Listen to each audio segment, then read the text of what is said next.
ಆಮೇಲೆ ಹಾಗೆ ತರುಣ್ ಸುಧೀರು ಸುಧಾಕರ್ ಹಾಗೆ ಸಪೋರ್ಟ್ ಮಾಡೋದು ಸರ್. 500 ಜನ ಆರ್ಟಿಸ್ಟು ಸರ್. ತೆಲುಗು ಇದರಲ್ಲಿ ಸರ್, ರಾಮೋಜಿರಾವ್ ಫಿಲ್ಮ್ ಸಿಟಿಯಲ್ಲಿ 500 ಜನ ಜೂನಿಯರ್ ಆರ್ಟಿಸ್ಟ್ಗಳು. ಅವ್ರು ಕನ್ನಡ ಬರೋಲ್ಲ, ಆದರೆ ನಾನು ಆ ಒಂದು ಹೇಳಿದ್ದು ಶೈಲಿ ಇದೆಲ್ಲ ಮಾಡಿ ಚಪ್ಪಾಳೆ ಹೊಡೆದ್ಬಿಟ್ಟು ಸರ್. ನನಗೆ ಗೊತ್ತಾಗಿಲ್ಲ ಯಾರು ಚಪ್ಪಾಳೆ ಹೊಡಿತಾರಂತ. ನಾನು ಅವ್ನು ಮೈ ಕೇಳ್ತಾನೆ, ಗುರು ಚಪ್ಪಾಳೆ ನಿನಗೆ ಅಂತ. ಮೈ ಜುಮ್ಮು ಅಂದ್ಬಿಟ್ಟು ಸರ್. ಸರ್ ಇವರು ನಮ್ಮ ಅದ್ರಲ್ಲಿ ವಿಲನ್ ಮಾಡಿದರು Jagapathi Babu sir. First 2 days ಏನು ಕೆಲಸ ಇರಲಿಲ್ಲ ಸರ್ ನನಗೆ, ಅವ್ರ ಜೊತೆ ನಿಂತ್ಕೊಳ್ಳೋದಿತ್ತು.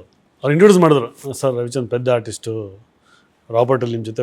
ರಾಬರ್ಟಲ್ಲಿ ಮಾಡೋದನ್ನ ಯಾಕಂದ್ರೆ ನನ್ನ ಗೆಟಪ್ ಎಲ್ಲ ಹಿಂಗಿತ್ತಲ್ಲ, ಇವನಲ್ಲಿ ರಾಬರ್ಟಲ್ಲಿ ಮಾಡೋದು. ಅದು ಫೋಟೋ ನೋಡಿ ಸರ್, ನಿಮ್ಮ ಜೊತೆ ಫೋಟೋ ಹೊಡ್ಸ್ಕೊಂಡಿದ್ದೀನಿ ಸರ್ ಅಂದೆ.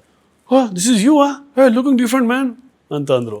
2 ಸಹ ಮತ್ತು ಅವ್ರು ಸ್ಟಾರ್ ಅಲ್ಲ ಸರ್, 2 ಸಹ. ಹ್ಞೂ ಸರ್.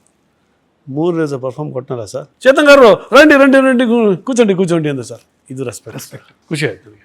ಈಗಲೆಲ್ಲ ಮೊನ್ನೆ ತರುಣ್ ಮದುವೆಗೆ ಬಂದಿರೋ ಚೆನ್ನಾಗಿ ಮಾತಾಡ್ತಿದ್ರು. ಅಂದರೆ ಹೇಳ್ತಾ ಇರೋದು, ಸ್ಟಾರ್ಗಳು ಪರ್ಫಾರ್ಮೆನ್ಸ್ ನೋಡ್ತಾರಲ್ಲ ಸರ್, ಅವಾಗ ಅಪ್ರಿಷಿಯೇಟ್ ಮಾಡ್ತಾರೆ. ಅದು ಎಕ್ಸ್ಚೇಂಜ್ ಇದೆಯಾ? ಅಂದರೆ ಅಲ್ಲಿ ಕಲಾವಿದರು ಇಲ್ಲಿಗೆ ಬಂದಾಗ ಟ್ರೀಟ್ಮೆಂಟು, ಇಲ್ಲಿ ಕಲಾವಿದರು ಅಲ್ಲೋದಾಗ ಟ್ರೀಟ್ಮೆಂಟು, ಅಥವಾ ಟ್ರೀಟ್ಮೆಂಟ್? ನಾನು ಇಷ್ಟು ಸಿನಿಮಾಗಳಲ್ಲಿ ಅಲ್ಲಿನ ಕಲಾವಿದರು ಇಲ್ಲಿ ಬಂದು ನೋಡಿದ್ದೀನಿ ಟ್ರೀಟ್ಮೆಂಟ್ ಹೊರತು ಇಲ್ಲಿನ ಕಲಾವಿದರು ಅಲ್ಲಿ ಟ್ರೀಟ್ಮೆಂಟು ನಾನು ಹೋಗಿಲ್ಲ ಸರ್. ನಂಗೆ ಗೊತ್ತಿಲ್ಲ ಸರ್, ನಾನು ಕಾಯ್ತಾ ಇದ್ದೀನಿ ಸರ್.